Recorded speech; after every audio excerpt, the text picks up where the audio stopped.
Hablaremos esta noche de episodios mitológicos en los cuales los personajes han sufrido heridas imposibles de curar. Estos personajes debían soportar dolores que muchas veces eran productos de castigos de los dioses por alguna falta, salvo que recurrieran a los poderes o a la sabiduría de algunos que tenían la virtud de curar lo imposible. Como sabemos, Esculapio, ¿no? Que fue enseñado por el centauro Quirón, era el dios de la medicina entre los griegos. Curaba hasta el punto en que resucitaba a los muertos. Asclepio tenía dos hijos, Macaón y Podalirio, parecen dos payasos, ¿no? Sí. Quienes habían heredado las virtudes del padre. La tradición dice que Macaón era cirujano, mientras que Podalirio era clínico, por decirlo así. Ambos eran tan útiles a los soldados, a los combatientes, que en Troya, por ejemplo, se los dispensó del servicio militar y se los mantenía en la retaguardia, casi como a imitación del funcionamiento del viejo caldero de los celtas, aquel caldero que resucitaba a los soldados muertos, ¿no? El caldero mágico. Se te moría un soldado y lo hacía servir un rato y salía lo más fresquito. Bueno, así como con aquel caldero, Macaón y Podalirio curaban a todos los heridos griegos que estaban a punto de morir. El poderío de los griegos parecía revitalizarse todos los días. Entre otros asuntos, Podalirio se había casado gracias a sus poderes curativos. Parece que en Caria, el rey del país, que se llamaba Dameto, ¿qué tal? ¿Cómo le va, Dameto? ¿Qué tal? Sí. Necesitaba de sus facultades para salvar a su hija Cirna, que se había caído del tejado del palacio. Le dijimos, no te subas, no te subas. Ahí arriba. Claro, no te subas, se cayó. Para arriba de la antena. Estaba gravemente herida. Podalirio curó a la muchacha y durante la cura, ¿qué pasó? Se enamoraron. Sí. ¿Vio cómo es esto? Le duele aquí, no le duele allá. A ver, espere que lo voy a frotar aquí en este lugar. Y así Bien. ocurre el amor. Y más tarde se casó con Cirna y recibió como regalo nada menos que la península Caria. Qué regalo, ¿eh? Casamiento. A una veces le regalan, qué sé yo, una tostadora. Podalirio, como se ha dicho, era principalmente médico. Se le atribuían a Podalirio numerosas curaciones.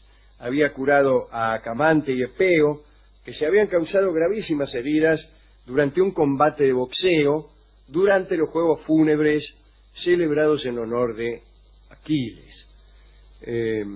Después de la victoria en Troya, Podalirio partió junto con Calcante, Anfiloco, Leonteo y Poliptetes y llegó a Colofón por vía terrestre. A la muerte de Calcante el mago, ¿se acuerdan ustedes, no? Se trasladó a Grecia y preguntó al oráculo de Delfos dónde le convenía fijar su residencia. Estamos hablando de Podalirio, ¿no? Y el oráculo le respondió que eligiera un país de tal naturaleza que no tuviese que temer nada si el cielo caía a su alrededor. Y el país que satisfizo esa condición resultó ser el quersoneso Cario, que se halla completamente rodeado de montañas, y en él se estableció Podalirio. También existía en Italia, al pie del Monte Drio, un santuario consagrado a Podalirio, y en la cima otro dedicado a Calcante, que pasaba por haber sido fundado por Podalirio. Quien quiera que sacrificara, hiciera un sacrificio en uno u otro santuario, tenía que sacrificar un carnero negro y dormir sobre la piel del animal, y entonces tenías sueños proféticos. Otros personajes famosos que han sufrido alguna clase de enfermedad y fueron curados. Ahí lo tiene a Filoctetes, que era hijo de Peante y Metone. Era, famosamente, el depositario del arco y las flechas de Heracles. Filoctetes había tenido que ver con la muerte de Heracles. Recuérdese que mientras Heracles moría, consumido, ¿no es cierto?, por haberse puesto aquella camisa en la cual Deianira, engañada por Neso, el centauro, había vertido un específico venenoso, había ordenado Heracles a algunos amigos que lo quemaran en una pira para terminar con los sufrimientos. Todos se negaron, menos Filoctetes. Antes de morir, Heracles hizo jurar a Filoctetes, que había sido el único testigo de su muerte, que jamás revelaría a nadie el emplazamiento de la pira que estaba en el monte Eta. Tiempo más tarde, acosado a preguntas, Filoctetes rompió su juramento de manera extraña. En vez de hablar, se trasladó, seguido por una multitud, al monte Eta y sin decir palabra, golpeó con el pie en el lugar en donde había ardido Heracles. Ahora bien, Filoctetes figuraba entre los pretendientes de Helena. Quiere decir que a título de tal se unió a la expedición contra Troya. Recordemos que los pretendientes de Helena se habían juramentado a dejar que ella eligiera a su esposo. Y después todos los que se habían anotado como pretendientes tenían la obligación de defender el derecho del esposo elegido en caso de que le fuese puesto en duda. Que fue lo que ocurrió. Helena raptada se fue a Troya y Menelao, el marido, reclamó a quienes habían hecho el juramento participar de la guerra. Entonces, Filoctetes se fue a Troya acaudillando un contingente de 7 naves con 50 arqueros. Sin embargo, Filoctetes no pudo llegar a Troya junto a los otros jefes por la falta que había cometido al revelar el lugar de la muerte de Heracles. Los dioses lo castigaron por ortiva. Hicieron que una flecha envenenada de las que le había legado el propio héroe se le clavara en un pie. La dejó por ahí tirada, y como sí, es uno, la pisó, chao. Estaban envenenadas con la sangre de la hidra de Lerna, esas flechas de Heracles, y causaba dolores espantosos y producía heridas incurables. A Filoctetes se le produjo una llaga que emanaba un hedor espantoso. Muy pronto el resto de los jefes de la expedición a Troya lo abandonaron, ¿no? Más que por el olor, por los gritos que le arrancaba el dolor que no podía reprimir. Esos gritos turbaban el orden y el silencio a la noche y también en los rituales de los sacrificios. Por eso hubo que resignarse a dejarlo solo. La decisión la había tomado el propio Agamenón, el jefe de las tropas. Filoctetes vivió 10 años abandonado en la isla de Lemnos, que por esos tiempos estaba desierta, con el pie pudriéndose y alimentándose de las aves que mataba con la misma flecha de Heracles, ¿no? Cuando la guerra de Troya terminó, Filoctetes fue curado. Parece que Apolo sumió al herido en un profundo sueño, mientras Macaón, el hijo de Asclepio, cortaba con un cuchillo la carne muerta y lavaba la llaga con vino antes de aplicarle una planta secreta que había recibido del centauro Quirón. Filoctetes murió luchando en ayuda de los rodios contra una lucha contra bárbaros. En esa oportunidad también lo alcanzó una flecha, pero que le atravesó el pecho y lo liquidó. Veamos qué sucedió con Téléfo. Téléfo es hijo de Heracles y Auge. De todos los hijos de Heracles, Téléfo fue el que más se pareció en aspecto al papá. Téléfo vivía en Misia y luchó contra los griegos que se dirigían a Troya. Misia había sido una parada de los invasores y Télefo, cuando llegaron, salió a repelerlos. Mató a Tersandro, que era hijo de Polinices, pero al presentársele a Aquiles, Télefo, asustado, trató de huir. Durante la persecución, tropezó con una vid, se cayó y Aquiles lo hirió en un muslo. Parece que Dioniso había sido el causante de la caída porque Télefo no le había rendido los honores que se le debían al dios.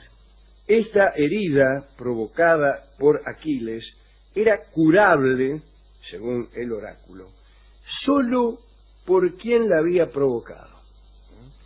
Para espanto de Télefo, los griegos se rajaron. Sí, muy y se difícil. Fueron, con ellos se fue Aquiles. Pasaron 8 años, los griegos reunieron otro ejército y se concentraron otra vez en Misia. Pretendían llegar a Áulide, pero no sabían cuál de todos era el mejor camino. Allí en Misia estaba Télefo, con su herida, sin cura, y padeciendo un dolor insoportable. Desesperado, Télefo ofreció mostrarles el camino si Aquiles consentía en curar a su antiguo enemigo, que era él. Aquiles aceptó y aplicó un poco de la herrumbre que tenía la lanza en la herida de Télefo, y Télefo se curó. De conformidad con lo que había prometido, guió a la flota que llegó sin contratiempo a Áulide primero y a Troya después. Contemos qué es lo que le sucedió a Paris, el hijo del rey de Troya, ¿no? Durante su juventud, Paris, alejado de Troya, lo habían mandado a vivir como un pastor en la montaña, ¿no? Allí había amado a una ninfa llamada Enone. Tuvo con ella un hijo, Córito. Bueno, más tarde llega el famoso fallo sobre las diosas. ¿Se acuerdan ustedes? París estaba ahí como pastor y hubo una controversia entre 3 diosas del Olimpo a ver cuál era la más linda. Y ahí estaban Atenea, Hera y la diosa del amor, Afrodita. Cada una, y lo agarraron a este como jurado. Bueno, no está mal. A ver, me está gustando este pastor, que en realidad era el hijo del rey de Troya, ¿no? Pero bueno, y para que se pronuncie a ver cuál es más bella. Y todas lo quisieron sobornar.